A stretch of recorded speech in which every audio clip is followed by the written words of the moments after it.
Welcome to Real Talk Christian Podcast, where we drink coffee and have real conversations on faith, culture, and society. I'm your host, Chris Fuller, and on today's bonus episode, Marc and I got a chance to sit down with Marc Graalman from Sanctus Real, the drummer for Sanctus Real, one of the original band members, and got to just have a heart-to-heart conversation interview with him at the side of Revive Fest. So we really hope you guys enjoy this special bonus episode. Check it out.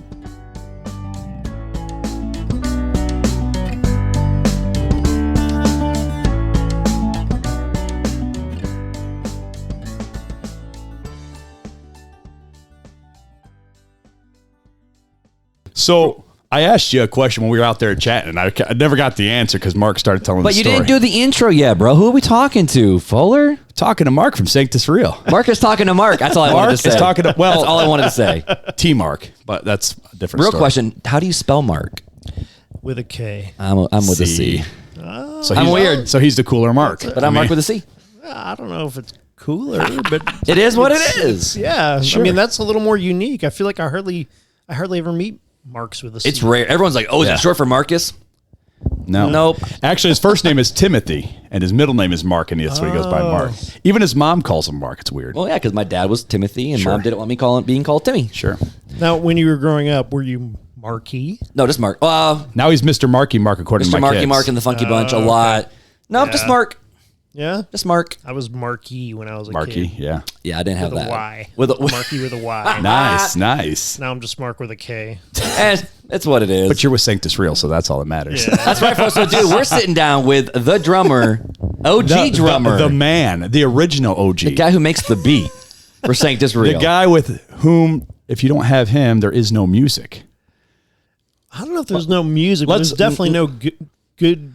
But let's be honest, right? Without drummers, guitarists get lost. No, okay? They there's just like- lose. bro. They're like, I forgot my timing. No, that's what the click track's for. Oh, that's true. That's true. All right. Now, can I go back to my question? Carry on. All right. See, that was the intro. All right. So, what has been the best year that you've had with Sanctus Real, and what has been the worst year that you've had with Sanctus Real? Man, goodness. He's like, dang it, I don't want to do this interview anymore. What CD are we talking about?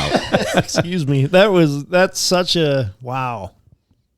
That's a big question. You don't have to answer it. This is just real talk. Well, I would like to attempt to answer it. Okay. I just feel like that's kind of one of those questions where I'll give you an answer now. Mm-hmm. Tomorrow, I probably would give you a totally different answer. Sure. Yesterday, I might have given you a totally different answer from But tomorrow. as of right now, today, as July I'm thinking 21st. about it right now,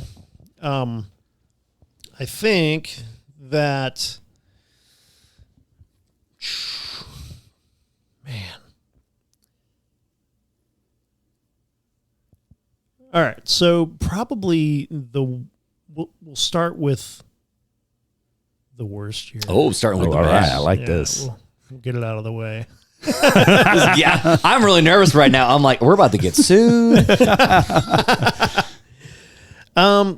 So probably the worst year was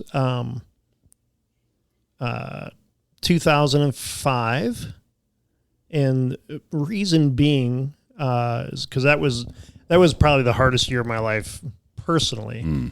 I'll try to make a really long story very condensed for you, but You can go as long as you want, Marc.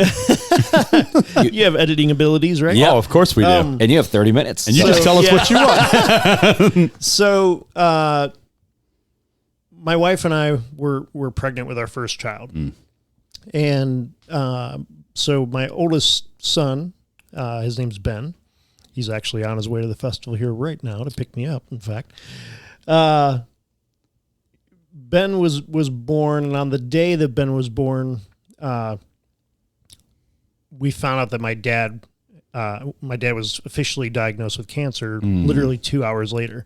The way it all went down was that my dad had gone into the hospital on a Monday with some severe stomach pain. My wife and I, because our son Ben was breech in the womb, we were scheduled to go in that following Friday for a C-section. So literally my dad's in the hospital like this whole week, and then we go in on Friday. This is the same hospital. And we have C-section. Our son is born 3 p.m. meanwhile, my dad is on the floor right above us in a room, goodness. has had all this testing done this whole week, and finds out at 5 p.m., test results comes back, he's got cancer. So then they're going to do exploratory surgery that next day on Saturday to see how bad it is. They do the surgery. You know, we're still in the hospital with our brand new baby, which also happened to be I'm the oldest of 3 kids, so I was the first one to have a baby. So it was my dad's first grandchild. Oh, wow. So, you know, they do the surgery. They basically open him up and realize that cancer is spread all over his entire abdominal cavity, and they say it's like beyond stage 4. There's nothing we can do. So they stitch him back up, and yeah, it was the following 2 months he ended up going to hospice and just went downhill rapidly. So in 2 months' time, went from this moment of like us having, you know, our first child, my parents becoming grandparents for the first time, and literally in the same couple hours, you know, my dad realizing he's not going to be here to see his grandson grow up. And yeah, sure enough, 2 months later, my dad passed away, and, you know, we said goodbye. And Sorry. so that was the worst year.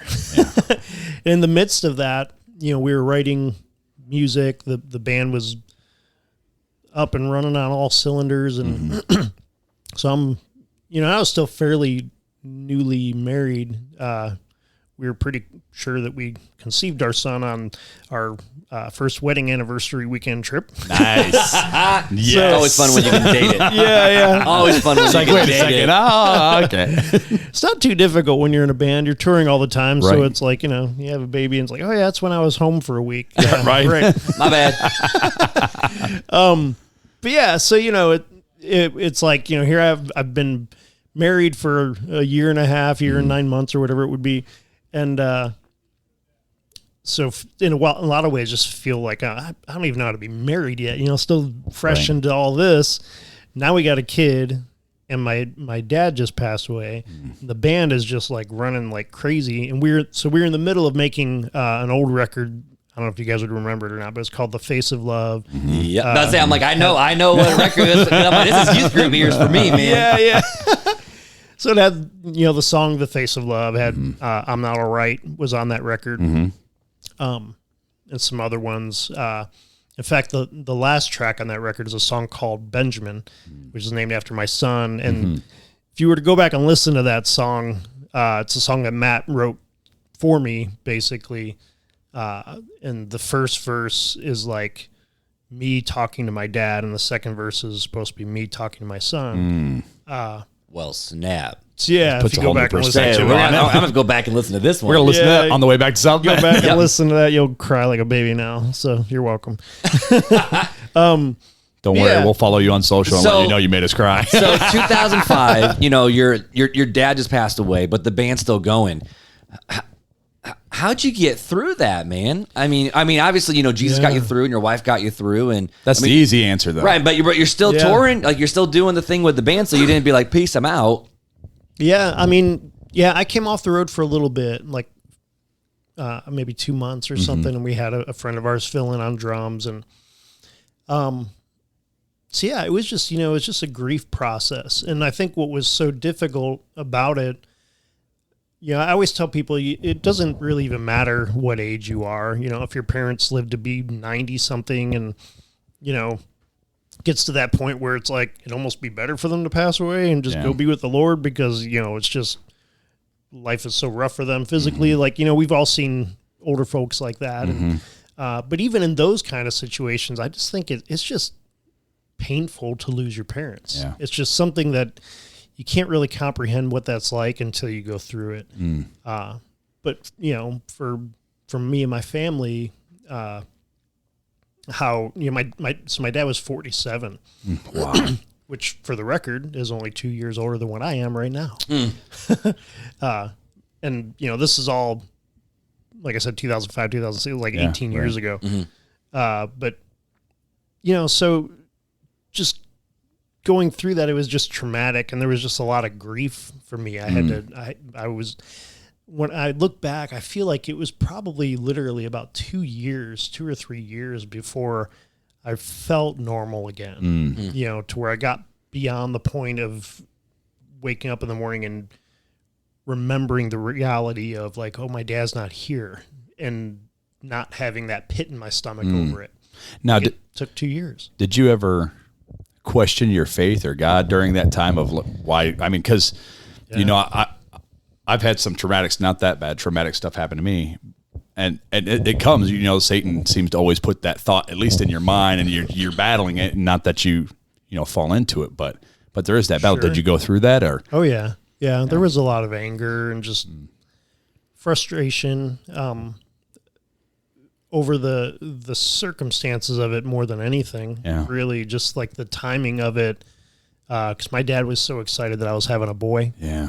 And you know, I remember calling him on the phone to tell him like, "Oh, we're having a boy," you know, and you know, he was like, "Yes, I'm going to buy him a mini bike and a go-kart." And, Let's go. Typical grandpa. Yeah, exactly. Yeah. No, like, and you're going to stress my wife out. That's not good. I'm newly married. Don't do that to me.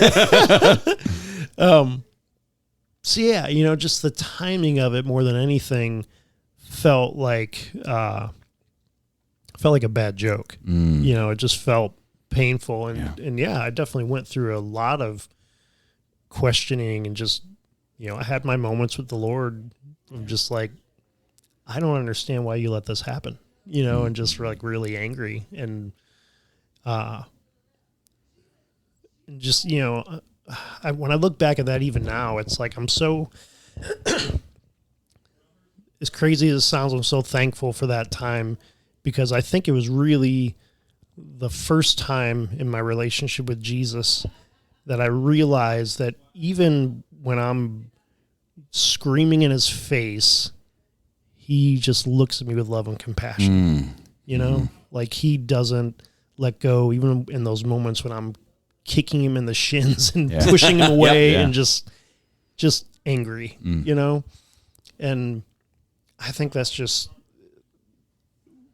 at this point now, it's like I can look back at that and I just feel nothing but a graciousness about the whole situation, and just really a gratitude of what, you know, what it's come to mean to me now. And the reality is, you know, and you say stuff like this and it feels like it could be just an easy thing to say as a cop-out, but the reality is, you know, my dad loved the Lord, and I know where he is. Right. And even though that sounds like an easy thing to push it off on, the reality is that I don't know that it was ever really a reality to me before. It's like the reality of heaven, and the reality of there is life after this time on earth. If I'm honest, that wasn't really real to me like it is now. Right. And, you know, there's just so much. You know, it's like, I don't know. The whole situation gave me a perspective on life that I wouldn't have had otherwise. And, you know, I can say the same for like I've got two younger sisters, and my mom is actually with the Lord now too. She lived a lot longer, but you know, for my mom, for all of us, it was like we had this saying. My dad used to, when we were in the hospice facility and he was, you know, going downhill, he kept reminding us. He said, you know, the thing about heaven is heaven means never saying goodbye. Yeah. You know, and we actually had that like engraved on his tombstone, and, you know, and so that's kind of our thing now. Like we cling to that, you know, like we will see him again one day. And when that day comes, nothing can screw it up ever again. Right. You know? Right. Exactly. It's just like, that's awesome. So that was the worst year. Wow. And we didn't even stage these questions. We're like, all right, let's just go. But, you know, I think that shows, you know, people joke all the time. Like, we've had people come up to us there in the festival like, I can't believe I get to meet you guys. And we're like, we're just two dudes hanging out. Like, we're nobodies. I don't, but I think that makes But we really are nobodies. I mean, at least, you know, you've been touring for a while. Like, you've done things and people have this high and lofty opinion of your Sanctus real. Oh my goodness. Whereas I'm assuming you're like us. We're just two dudes like hanging out. You guys are just a couple buddies hanging out playing these music that you like, right? Drums. I mean, you just hit drums. Man, yeah. There, you know, maybe one of the fun things about our band is, I mean, you couldn't really find a better example of just a bunch of guys who really had no idea what they were doing, and and just really Christian music in the 90s, baby. Yep. Just a bunch of kids hanging out in the basement learning how to play Weezer songs. Right. That's what we were. This could have been me, man. Right. So I was learning music too. Well, actually, it was more of Red Hot Chili Peppers, but never mind. That's neither here than there. Hoobastank, But okay, so worst year. I was playing like Billie Jean bass line, so I mean, That's true, Billie Jean. I will say there was a song that made me stop. I don't remember what song it was, but I turned. I'm like, yeah, that song made me want to play bass. Like that's like one of your guys' songs. I'm like, this is my youth group. Like this is freshman year. Like this is not my story, but anyway, so that was a hard year for you personally.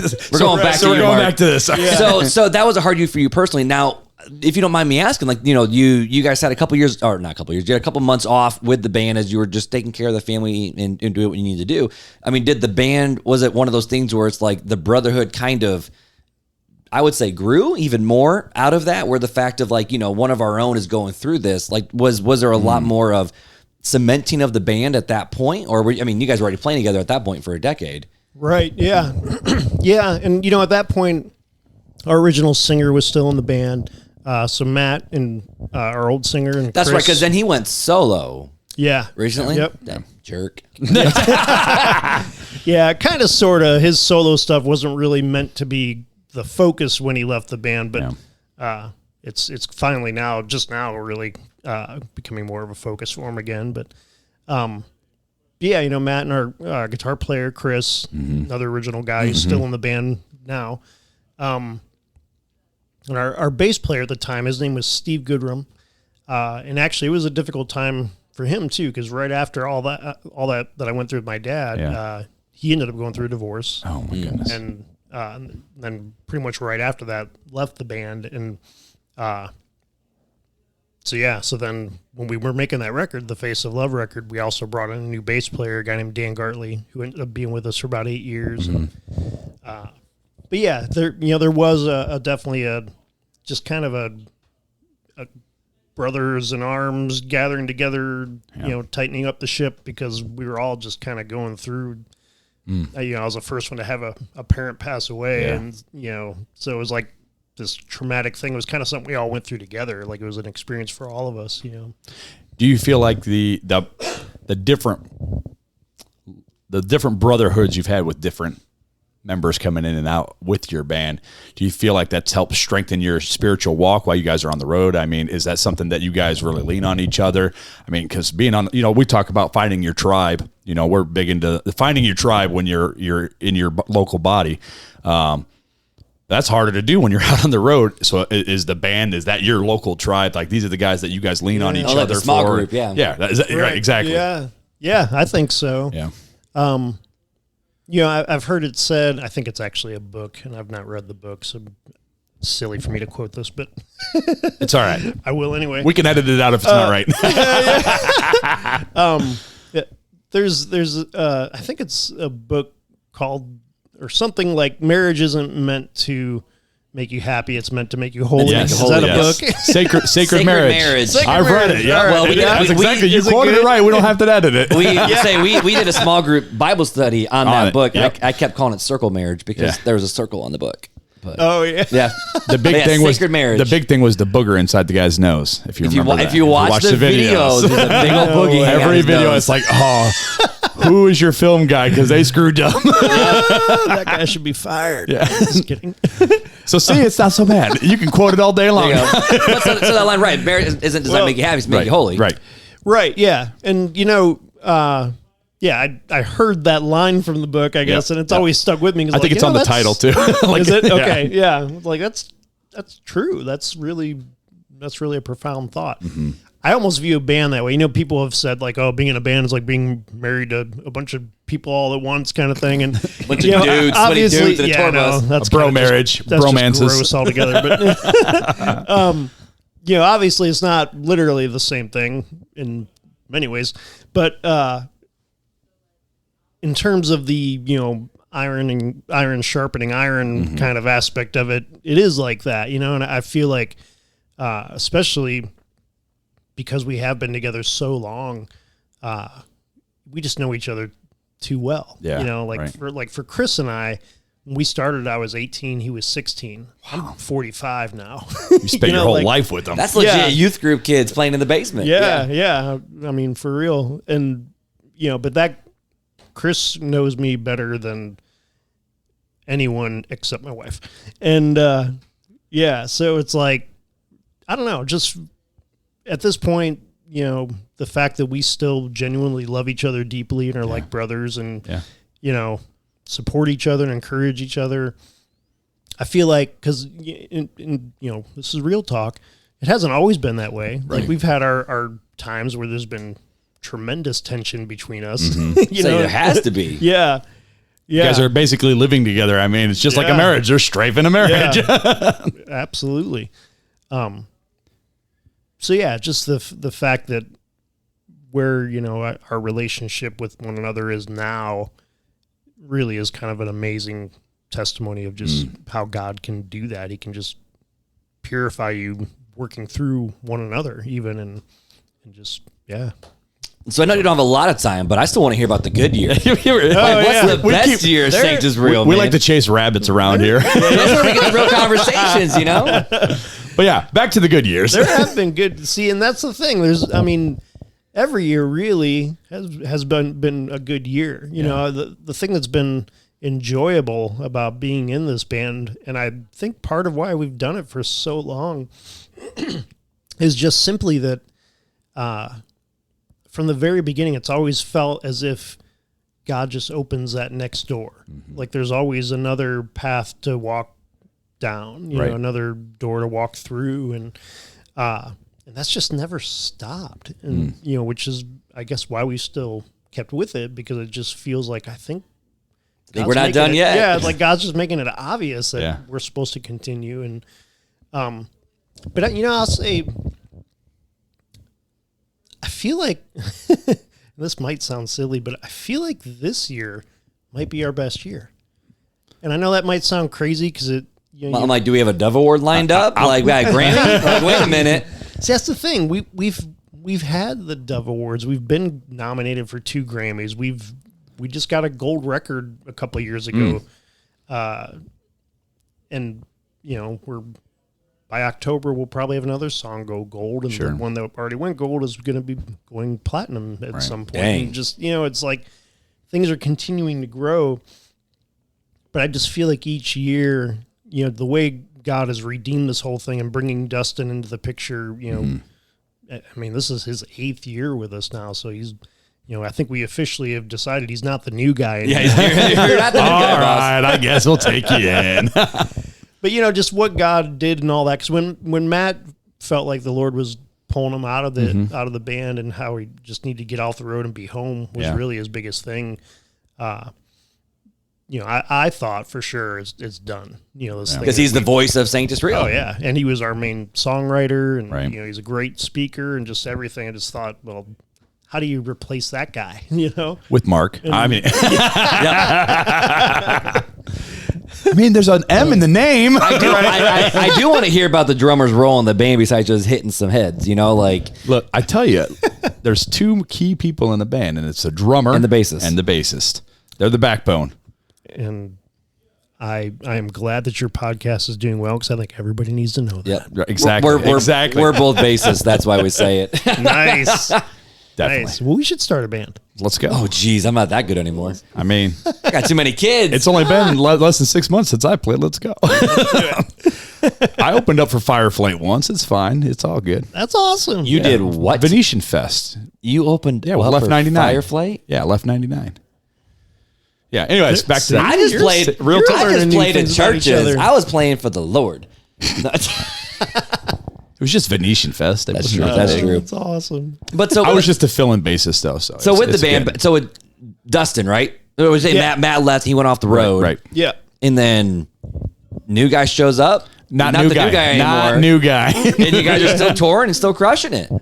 Yeah. So what makes you feel like it's going to be your best year, or it is your best year? Well, it's almost like the journey started over again when Dustin came in, because when Matt left, everything kind of went away. Like our management dropped us, our booking agent dropped us, our record label dropped us. Like everybody just was like, those guys are You're like, in the water. There's no we're way. still here.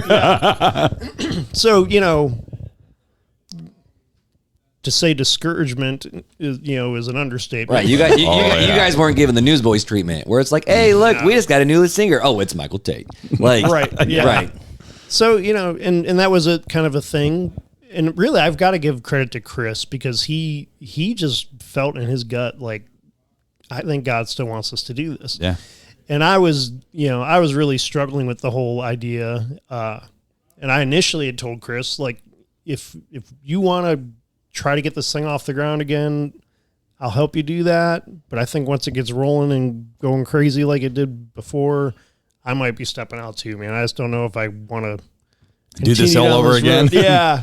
And obviously as time went on, I felt like God just made it clear, like, no, I want you in this. And so here I am still. But It's awesome. So if you don't mind me asking, I'm going to lean into that a little bit. So you're still traveling, you're still touring. I mean, your son, for heaven's sake, is coming to pick you up. So how old is Ben now? Ben's 18. So you've been on the road that long. Longer. 96. How do you do it, bro?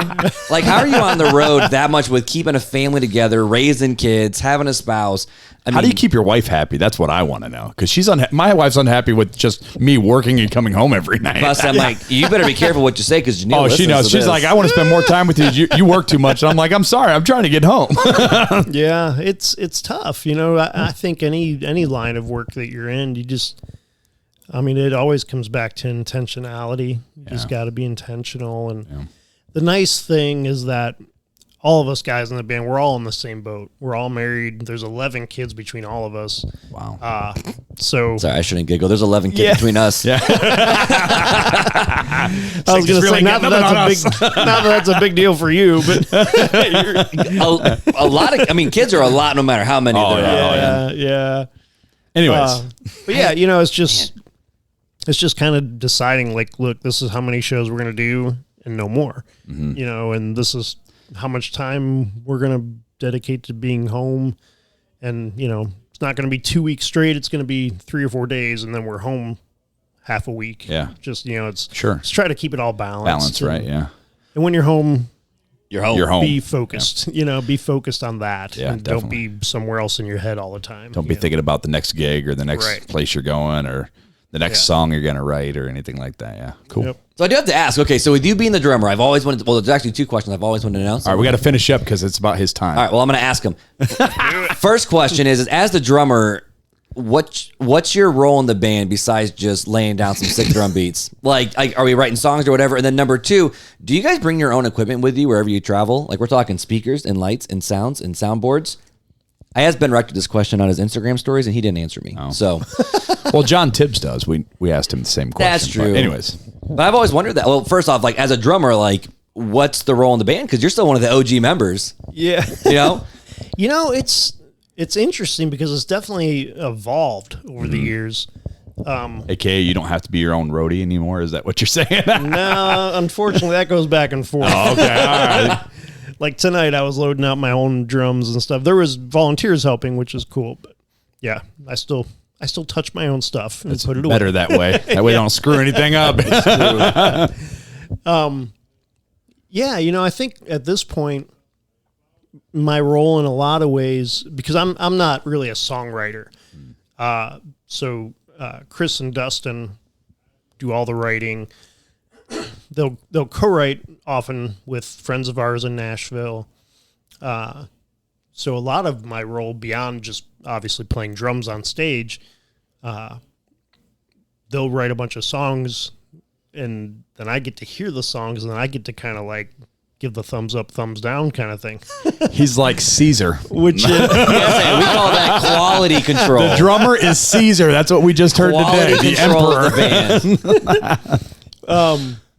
So, and I don't mean that like I've got final say by any means, but, and it's not really even that difficult. These guys are all super talented. You're like, I like everything really you write. I mean, when you're in Nashville, it's like, yeah, boss. Yeah, it's like, I think I can drum to that.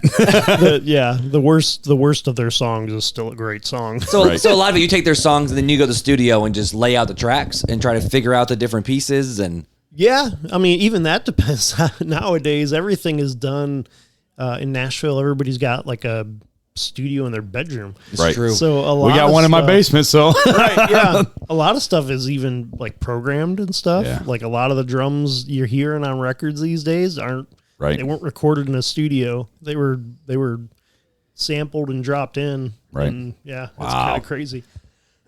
Taking the art away from the drummer. I know. But here's the thing: they don't have dynamics like he does. That's true. Just saying.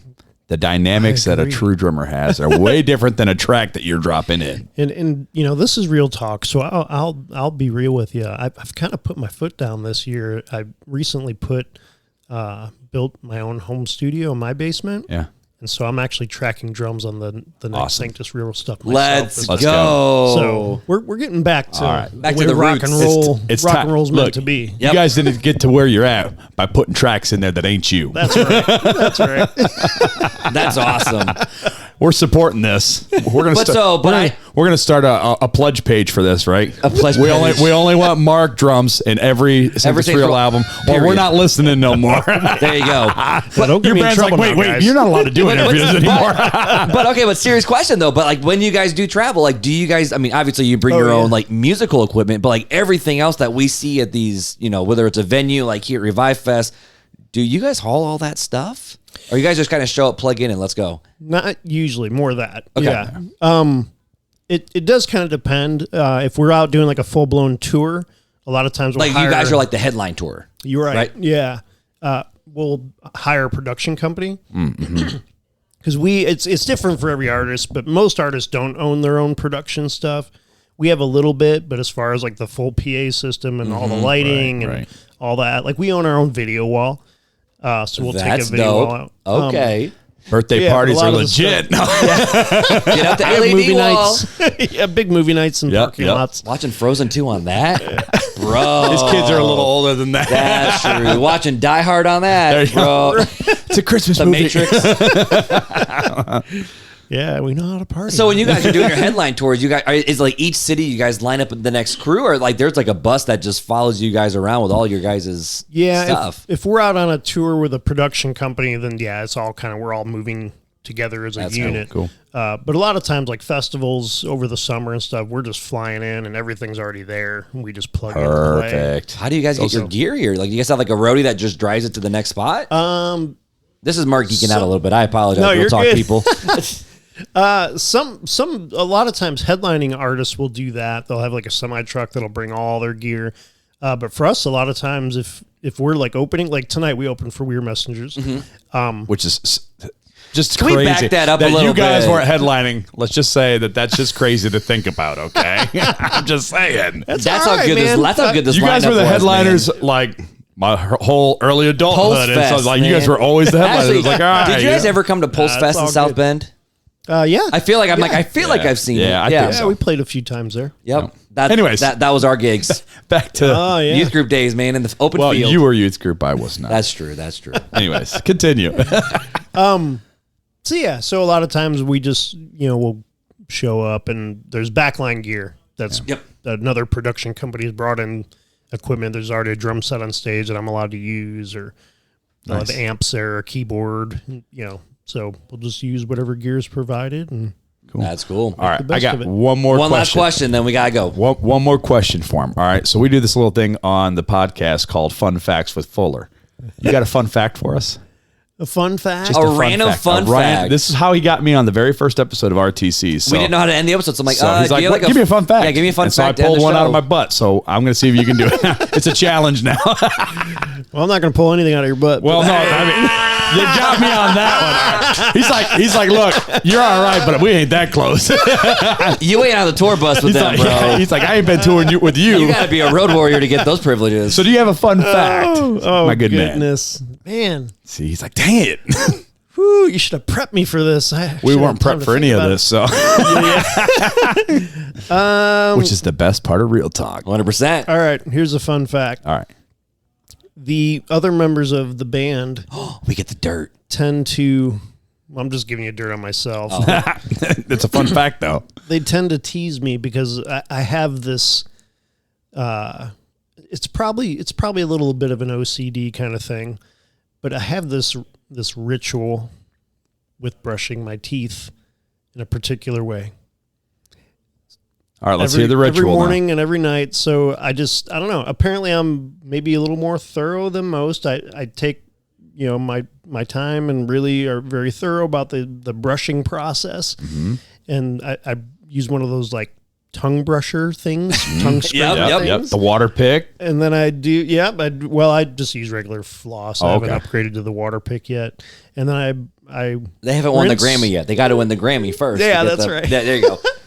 Then I rinse with some mouthwash, and then I am done. But the whole process takes me a solid 15 minutes. I will say, my wife is that way. I'm not that long. I bought the Oral-B that it's like the auto one. This is the weirdest And conversation then ever. after every 45 seconds, it gives like a buzz, which means, so you start in the lower right of your jaw, and buzz, then you go to the upper, buzz, then you come across, buzz. How old are we right now? That is exactly, I understand, old are Mark. we? I'm with you on the ritual, bro. I love it. I just brush and go. No, but Beth, like when we first got married, it drove her nuts because I'm brushing my teeth. I'm I'm trying to lean past her, spit in, and she's like, back up, because she was single, single as an adult, whatever. And all of a sudden, there's this dude living in her house, and married, but dude living in her house, and so I had to learn when she's brushing her teeth. I back up. That is her sink because she has her routine and her ritual, her way and her whatever. And if I screw it up, I screw it up. And it's just... That's why I let Janelle go first and do her routine, and then I go in after. That way I can take Beth as long as better. I want to, see? If Beth is still listening at this point, I still love you. You're getting a lot better. But I remember the first time she had a ritual, I'm like, you can't screw this up. But I'm like, okay. I enjoyed that fun fact, Mark. Thank you. And thank you for taking time out to hang out with us. Absolutely. Give us an Thanks. insider on Sanctus Real. When we found out we were sitting down with you, my inner youth group kid went, holy crap. I had to pick him up off the ground a little bit. No. But for reals, though. No, it's been awesome, man. But dude, Mark, seriously, thank you, man. So thank you. Yeah, thank you guys. And we'll keep listening to you. Keep putting out good music as long as God allows. So. And Absolutely. if you lay the track. And only if you lay the tracks. Only if you lay the tracks. All right. Awesome. And if you get bored and want to listen to two dudes in a basement, real talk. We're always here. I'll be listening. I'll be listening now. All right. Well, we're gonna be hitting you up and be like, "Hey, Mark, what's going on? What's the next thing we can talk about? Oh goodness, man! What's a good Awesome. subject for this?" I'm gonna just be the bad guy. Just end it. So, All Mark, right. it was a pleasure, man. Thank you, Fuller. It's always a pleasure. Oh, yeah. So until next time, guys. Take it easy.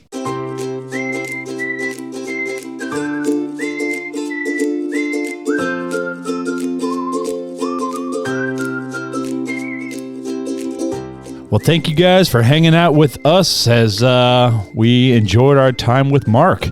It was a great conversation. Hope you guys enjoyed it. If you guys have not checked us out on the socials, check us out, Real Talk Christian Podcast. Go to our website, realtalkchristianpodcast.com, to find all the places that you can follow us or join us.